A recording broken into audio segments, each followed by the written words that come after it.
ప్రతి ఉదయం దేవుని వాగ్దానం అనే కార్యక్రమానికి ప్రేమతో మిమ్మల్ని ఆహ్వానిస్తుంటున్నాను. యువతి కాల సమయంలో దేవుడు మన కొరకు ఏర్పాటు చేసినటువంటి వాక్య భాగము 136వ కీర్తన 23వ వచనాన్ని ధ్యానించుకుందాం. 136వ కీర్తన 23వ వచనాన్ని ధ్యానించుకుందాం. మనము దీనదశలోనున్నప్పుడు ఆయన మనలను జ్ఞాపకము చేసుకొనెను.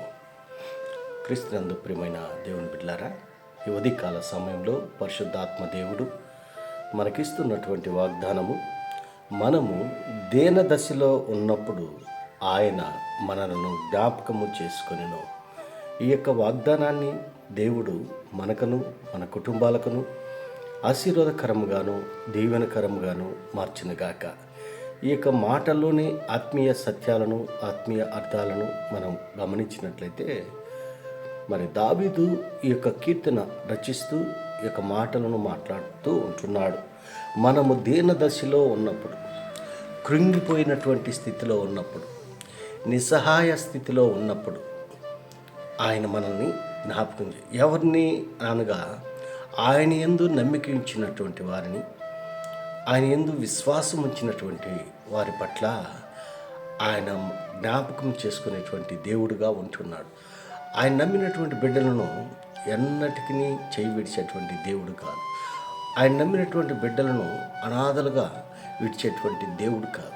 అందుని బట్టి మరి దావీదు వ్యక్తిగత జీవితంలో మరి ఎదురైనటువంటి అనుభవాలు, ఎదురైనటువంటి అనేక అంశాలను బట్టి దావీదు తన అనుభవంలో నుండి ఈ యొక్క మాటలను మాట్లాడుతూ ఉంటున్నాడు. దావీదు దీన స్థితిలో ఉంటున్నాడు, పడిపోయినటువంటి స్థితిలో ఉంటున్నాడు, దిక్కుతోచనటువంటి స్థితి, నిస్సహాయ స్థితిలో ఉన్నప్పుడు దేవుని సన్నిధిలో మొరపెట్టినప్పుడు దేవుడు దావీదు యొక్క ప్రార్థన ఆలకించి దావీదును రక్షించినటువంటి సందర్భము మనం చూడగలము దావీదు జీవితంలో. క్రీస్తునందు ప్రియమైన దేవుని బిడ్డలారా, మన ఆత్మీయ జీవితంలో కూడా, మన వ్యక్తిగత జీవితంలో కూడా అనేక పర్యాయములు ఇలాంటి నిస్సహాయ స్థితిలో మనము ఉంటున్నాము. మరి మన జీవితంలో ఒక నెమ్మది లేనటువంటి పరిస్థితి, ఒక సంతోషం లేనటువంటి పరిస్థితి, దిక్కుతోచనటువంటి పరిస్థితి, అలాంటి పరిస్థితులు గుండా మనం వెళ్తూ ఉన్నప్పుడు దేవుడు మనకు ఆయన ఆదరణకర్తగా మనల్ని రక్షించేటువంటి దేవుడుగా మనకు ఉంటున్నాడు. ఎందుకనగా మనం నమ్మినటువంటి దేవుడు నమ్మకమైనటువంటి దేవుడు, నమ్మదగినటువంటి దేవుడుగా ఉంటున్నాడు.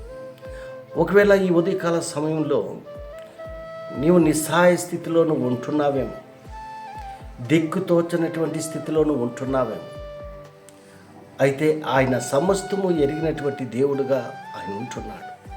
ఆయనకి సమస్తము తెలుసు, సర్వాధికారిగా ఆయన ఉంటున్నాడు. మరి నీ హృదయాన్ని ఆయన పరిశీలన చేసేటువంటి దేవుడుగా ఉంటున్నాడు. నీవు చింతించాల్సిన అవసరం లేదు, భయపడాల్సిన అవసరం లేదు.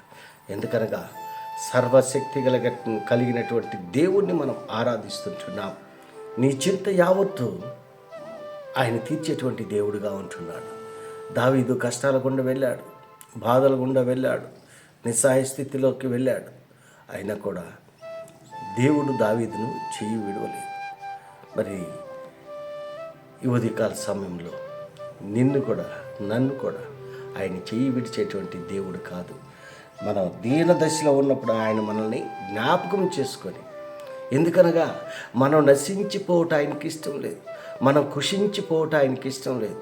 ఎందుకనగా ఒకే ఒక కారణం, ఆయన స్వరూపం ముందు మనల్ని నిర్మించుకున్నాడు కాబట్టి, ఆయన పోలిక చొప్పున మనల్ని సృష్టించుకున్నాడు కాబట్టి మనల్ని నశించిపోవటానికి ఇష్టం లేదు. ఈ ఉదయకాల సమయంలో ఒకవేళ నీవు నిస్సహాయ స్థితిలో నీవు ఉంటున్నావేమో, దిక్కుతోచనటువంటి స్థితిలో నీవు ఉంటున్నావేమో, ఇదే అనుకూల సమయం.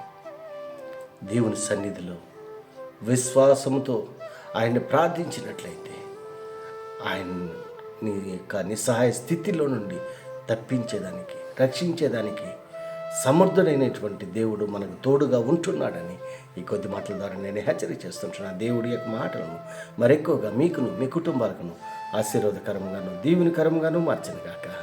ఆమేన్.